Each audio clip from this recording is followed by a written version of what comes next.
Bonjour tout le monde. Dans cette vidéo, nous allons résoudre un problème de mathématiques. Bastien possède 37 billets et on sait qu'il n'a que des billets de 5 € et de 10 €. Et la somme totale est de 255 €. Maintenant, notre objectif, c'est de trouver le nombre de billets de 5 € et le nombre de billets de 10 €. Donc ici, nous allons traduire le problème en langage mathématique. Ça veut dire que nous allons l'écrire sous forme d'une équation. Nous allons résoudre l'équation pour répondre à la question. Donc ici, nous pouvons appeler x le nombre de billets de 5 € et de la même manière, nous allons appeler y le nombre de billets de 10 €. Donc x, le nombre de billets de 5 €. Donc le nombre de billets de 5 €. De la même manière, on appelle y le nombre de billets de 10 €. Donc le nombre de billets de 10 €. Bastien possède en tout 37 billets. Qu'est-ce que ça veut dire? Ça veut dire tout simplement que le nombre de billets de 5 € plus le nombre de billets de 10 € est égal à 37. Dit autrement, x plus y est égal à 37. Maintenant, nous allons exprimer la somme totale, c'est-à-dire les 255 €, en fonction de x et de y. Donc ici, c'est comme si on divisait ce montant en deux parties. D'un côté, on va mettre uniquement les billets de 5 € et d'un autre, les billets de 10 €.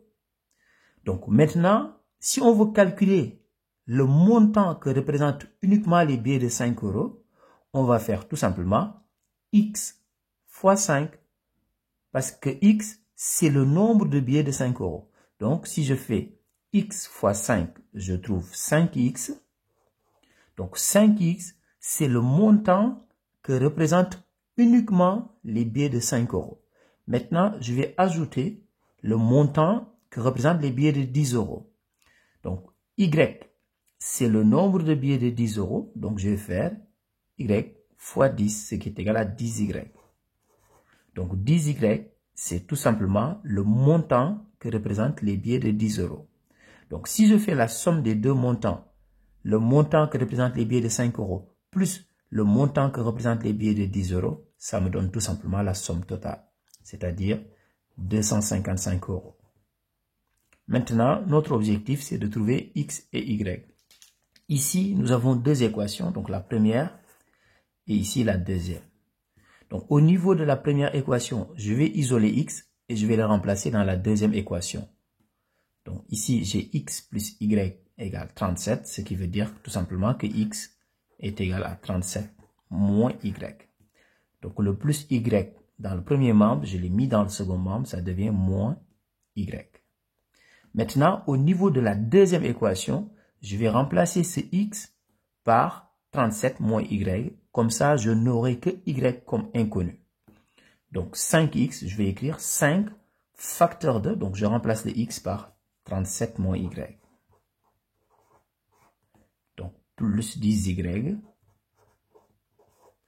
est égal à 255. Maintenant, je vais faire la distributivité. Donc, je fais 5 fois 37 et 5 fois moins y. 5 fois 37, c'est égal à 185.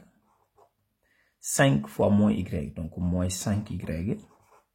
Donc, je continue. Donc, plus 10y est égal à 255. Ici, je vais réduire dans le premier membre. Donc, moins 5y plus 10y, c'est tout simplement égal à 5y.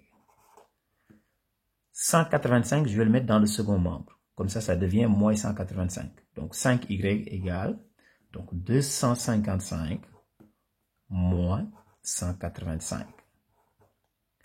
Ce qui veut dire que 5y est tout simplement égal à 70. Donc, y est égal à 70 sur 5. Y est égal à, donc 70 sur 5, c'est égal à 14. Donc, nous avons trouvé le nombre de billets de 10 euros. Parce que Y, c'est le nombre de billets de 10 euros.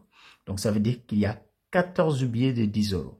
Maintenant, nous allons en déduire le nombre de billets de 5 euros. Donc, ici, on a X, qui est le nombre de billets de 5 euros. C'est égal à 37 moins Y. Donc, X est égal à 37. Donc, moins Y. Y, c'est égal à 14. Donc, 37 moins 14. X est tout simplement égal à, donc 37 moins 14, c'est 23.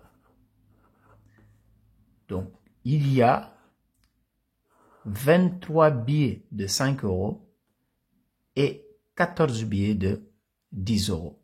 Au revoir.